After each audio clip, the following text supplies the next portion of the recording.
Yaxshimisiz, yaxshi qiz? Yoningizga o'tirsam maylimi? Voydod, men fohish emasman. Sen bilan ketish niyatim yo'q.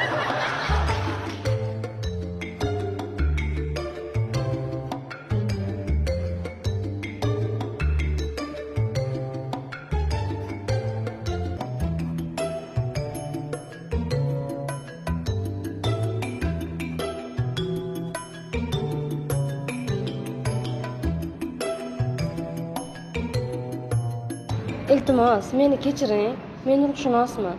Insonlarni kutilmagan vaziyatlardan qanday chiqib ketish borasida dissertatsiya yoqlayotganman. Nima? Bir kechaga $200 olasanmi?